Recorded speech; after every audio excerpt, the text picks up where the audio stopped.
तुम उसी तरह तोते के रूप में भटको। नहीं नहीं, मुझे आजाद करो वरना मैं तुम्हें छोड़ूंगा नहीं। अब तुम मेरा कुछ भी नहीं बिगाड़ सकते। अब तुम जाओ यहां से और अब से ऐसे ही घूमो। अब तुम्हें पता चलेगा कि दूसरों को दर्द देने में कैसा महसूस होता है। इसके बाद वह राक्षस वहां से उड़ जाता है। मरचू और उसकी पत्नी सीता दोनों खुश हो जाते हैं। मरचू पहले की तरह काम करने लगता है। वह और उसकी पत्नी दोनों खुशी खुशी जिंदगी गुजारने लगते हैं।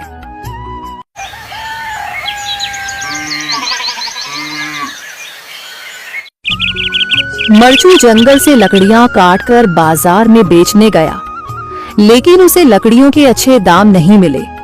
इस पर मरचू ने कहा, अरे भैया, इतने कम पैसे? इन पैसों में तो 2 वक्त का खाना भी नहीं मिलेगा। आप मुझे बहुत ही कम पैसे देते हैं। मैं इतनी मेहनत से लकड़ियां काट कर आता हूँ, लेकिन उनके पैसे मुझे बहुत कम मिलते हैं। भैया, तुम्हारी लकड़ियां होती ही इतनी कमजोर हैं कि मैं इससे ज्यादा पैसे नहीं दे सकता। तुम्हारी लकड़ियों के बस इतने ही पैसे बनते हैं। अरे भैया, कुछ ज्यादा कर दो ना। वो क्या है ना कि इन पैसों का तो कुछ भी नहीं आता। मैं अपनी जिंदगी कैसे गुजारूंगा?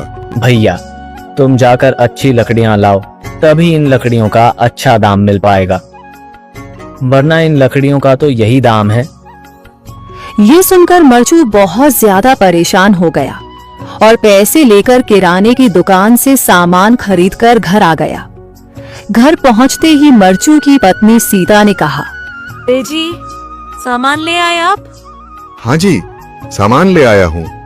सीता के चेहरे पर खुशी छा जाती है, लेकिन जब उसने सामान देखा, जी, इसमें तो बहुत थोड़ा सामान है।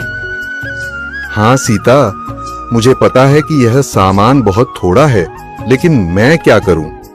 मेरे पास जितने पैसे थे, मैं उतने का ही सामान लेकर आ गया हूँ। इस तरह हमारा गुजारा कैसे हो पाएगा जी? आपको तो पता ही है कि हम कितनी मुश्किलों से गुजारा करते हैं। हाँ हाँ, मुझे पता है, लेकिन मैं कर भी क्या सकता हूँ?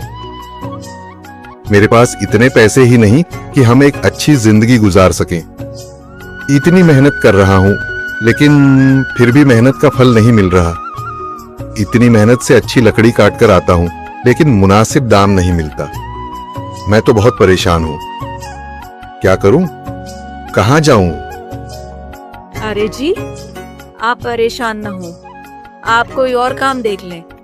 मैंने कई बार काम तलाशने की कोशिश की, पर किसी ने भी मुझे काम नहीं दिया। ये सुनकर सीता भी काफी ज्यादा परेशान हो गई। मरचू से सीता की परेशानी नहीं देखी गई। उसने अपनी पत्नी सीता से कहा, मैं फिर से जंगल की ओर जा रहा हूँ। अरे जी, अभी मत जाइए ना, वैसे भी शाम हो रही है। आप कल चले जाइएगा, अभी मत जाइए। ठीक है, अगर तुम रोक रही हो तो मैं नहीं जाता। मैं कल चला जाऊंगा। इसके बाद मरचू गांव में घूमने के लिए चला गया। तभी उसे एक आदमी मिला और उसने कहा, कहाँ जा रहे हो भैया? और सुनाओ, क्या हाल चाल है? जिंदगी कैसे गुजर रही है? अरे भैया, तुम्हें तो पता है कि लकड़ियां काटकर कैसे गुजारा होता है। हाँ भैया, तुम सही कह रहे हो। और आसपास के जंगलों में अच्छी लकड़ियां भी नहीं है। इसके लिए तो जंगल के अंदर जाना पड़ेगा। पर जंगल के अंदर तो काफी सारे जंगली जानवर होंगे। मुझे बहुत डर लगता है भैया। मैं जंगल में कैसे जाऊंगा? हाँ भैया, जंगली जानवर तो होंगे, लेकिन अच्छी लकड़ियां तो वहीं से ही मिलेंगी। ये सुनकर मरचू बहुत ज्यादा परेशान हो गया, लेकिन वह आदमी बिल्कुल ठीक कह रहा था। जंगल के किनारे की सारी लकड़ियां कट चुकी थीं।